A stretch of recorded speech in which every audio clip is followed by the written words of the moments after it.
Hello everyone and welcome to another edition of Patriot Coin Reviews. My name is Quentin Allen and I will be your host today on Patriot Coins and Bills. Today I would like to discuss the 1945 D War Nickel. To get started, the 1945 D War Nickel was a war nickel and is a war nickel.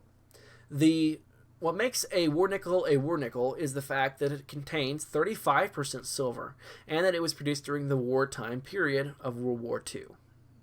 There were approximately 37,158,000 of the 1945 D war nickels minted. The 1945 D war nickel was minted at Denver, as is indicated by the D mint mark on the coin. The composition of this war nickel, just like all other war nickels, is 56% copper, 35% silver, and 9% manganese. The obverse of the coin shows President Jefferson, and the reverse of the coin shows the Monticello building. Here's an example of a 1945 D war nickel that is in my collection. On the left-hand side of the coin, you can clearly read the words, "In God We Trust." And on the right-hand side, the word Liberty and the year of the coin, which in this case is 1945. In the middle of the obverse of the coin, you can see the Jefferson portrait for President Jefferson. On the reverse of the coin, you can see the words E Pluribus Unum at the top, as well as the word Monticello below the Monticello building, the words 5 cents, and United States of America at the bottom. In the middle of the reverse, you can see the portrait of the Monticello building. And directly above the Monticello building, you can see the mint mark, which in this case is a D. In order to indicate the change in concentration and composition of these coins from a copper-nickel content to a silver-containing content composition, the mint changed the location of the mint mark on these nickels from down here to the right of the Monticello in a very small mint mark to directly above the Monticello building in a very large font. They did this as a way of showing the change in concentration of the metals within this coin. So keep in mind, whenever you find a nickel that has a mint mark directly above the Monticello, and it's between a 1942 and a 45, that the coin is indeed silver containing, and it is a war nickel. Here's another image of my coin that of the 1945 D for your reference. Whenever you find a 1945 D war nickel in circulation, I would give it a 9 out of 10 Wheaties of hype because it is very awesome to find. And it should be pretty obvious because the coin contains silver, which is awesome and pretty expensive when compared to clad coins that you can find in modern day change.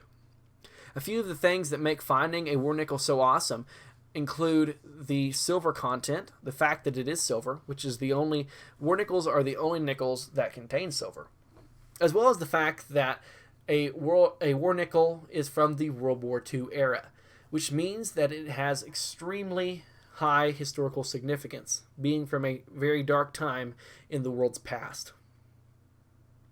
The mint mark for the war nickels also is awesome because it makes them easy targets for you. Whenever you are looking for war nickels in circulation, you can easily pick them out because the mint mark is huge and it's on the back of the coin in a spot where it's never been on any other Jefferson nickel. This means that whenever you see one, you can immediately know that it's a war nickel. A few of the things that makes finding a war nickel less awesome and makes them less desirable is the fact that these coins often don't have good eye appeal, thanks to the tarnishing that occurs because of the silver content.